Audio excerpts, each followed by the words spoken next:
Olá, seja bem-vindo ao capítulo 47 da série O Olho de Horus, que está no seu penúltimo final de semana. Bom, nós estamos falando de Philae, o princípio feminino. Philae é uma ilha, como nós vamos ver agora.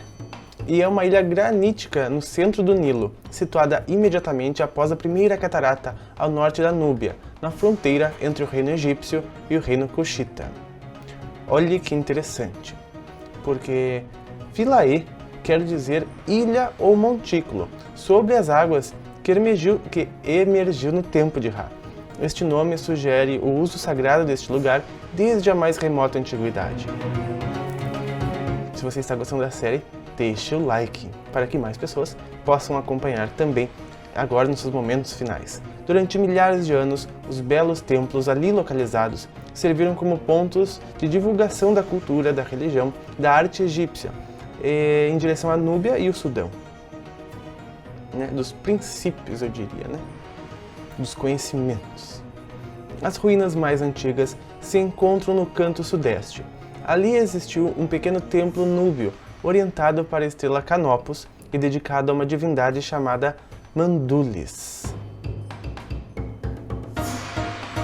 O templo foi destruído em algumas das antigas guerras entre egípcios e núbios.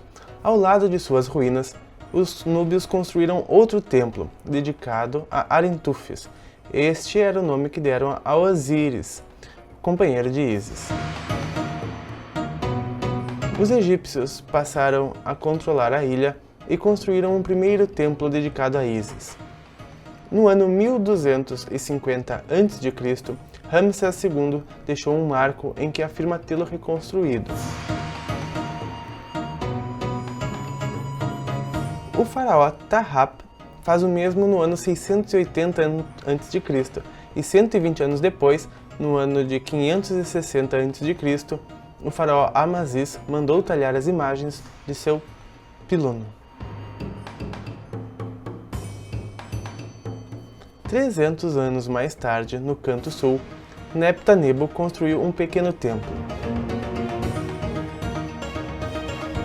No ano 250 a.C., os faraós ptolemaicos, herdeiros de Alexandre Magno, decidiram reorientar o eixo do templo em 21 graus, para enfocar novamente a estrela Canopus, que tinha se deslocado com o movimento do sistema solar. Esta movimentação dos templos é comum, como a gente viu ao longo da série.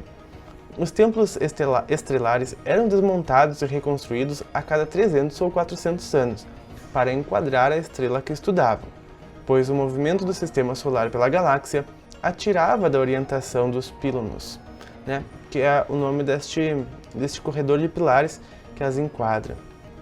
O templo deveria ser inteiramente desmontado para adequar-se ao novo eixo, mas nestes tempos finais, os ptolomeus estavam mais interessados na Grécia e Macedônia, por suas rivalidades com os outros reis helênicos com quem Alexandre Magno dividiu seu império.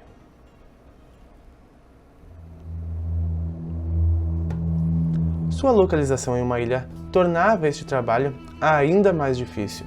Por isto, decidiram construir um templo com um segundo pílono que enquadrasse adequadamente a abóbada celeste sem modificar o templo.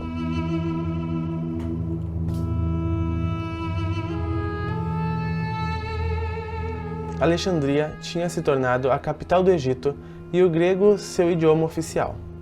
No ano de 31 a.C., Cleópatra VII foi derrotada na Batalha de Actylon. E com isso, o Egito caiu nas mãos de Otávio, que se converteu em Augusto, o primeiro imperador romano. Os imperadores romanos construíram outros templos em Philae. Trajano começou a construção de um pequeno templo que nunca foi terminado. Seus capitéis representam um feixe de papiros sobre os que ainda se encontram com cubos de pedra que nunca chegaram a ser talhados com a esfinge de Hathor.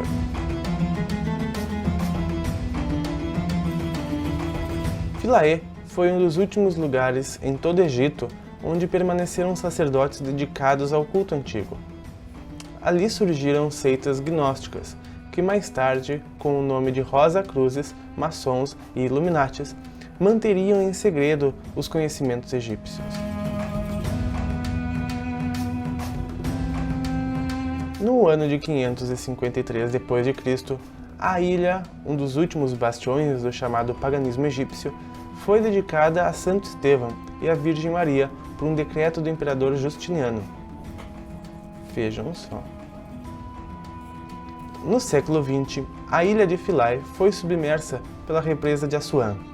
Com fundos da Unesco, o templo e as demais construções foram desmontados, peça a peça, e reconstruídos na ilha Auníquia, a que se deu a forma da ilha original.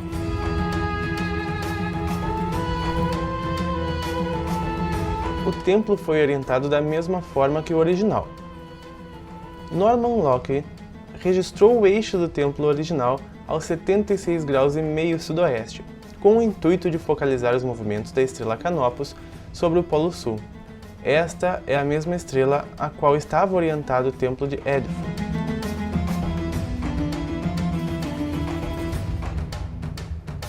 Originalmente, as duas torres do pílano enquadravam Canopus, a estrela polar do sul, aos 15 graus sobre o horizonte, durante milhares de noites. Uma nova confirmação de que todos os templos egípcios estavam orientados para uma estrela ou para o Sol.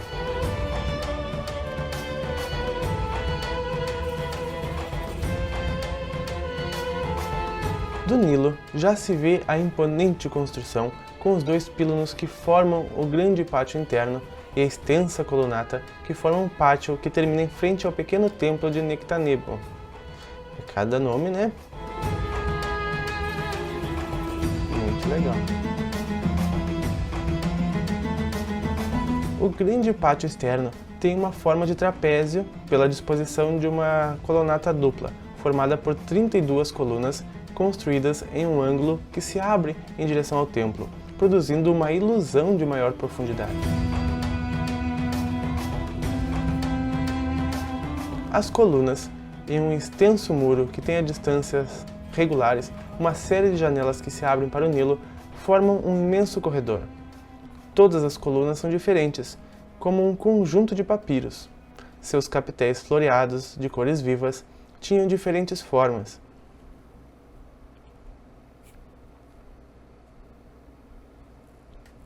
As mulheres se iniciavam como sacerdotisas nos templos dedicados ao culto das divindades femininas, como Ísis ou Hathor. Neles educavam as responsáveis pela música e pela dança, que acompanhavam os rituais de todos os templos do Egito.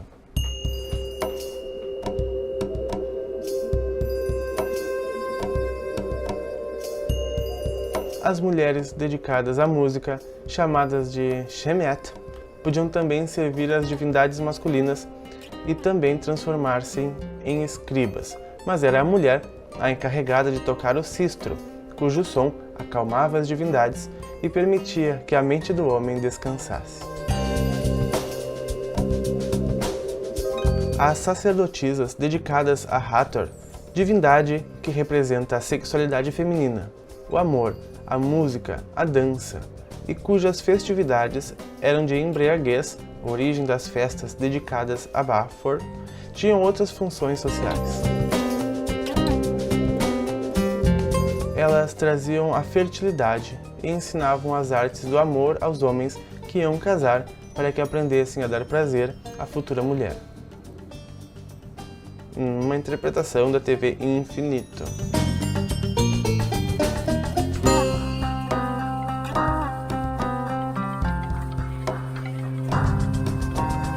A leste, sobre a colunata do grande pátio, encontra-se um pequeno templo dedicado a Imhotep, o sumo sacerdote que construiu a pirâmide escalonada de Saqqara e deixou os planos e desenhos dos templos de Dendera e Édifo, o Hermes Trismegisto.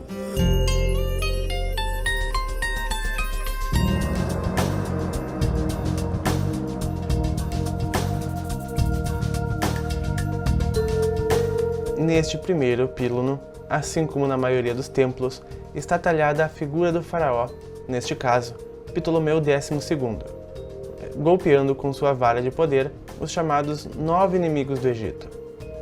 Era uma espécie de superstição gráfica simbólica que mantinha afastadas as forças do caos e proclamava a vontade do faraó mediador entre o homem e a divindade, de manter a ordem no Egito e em todo o cosmos.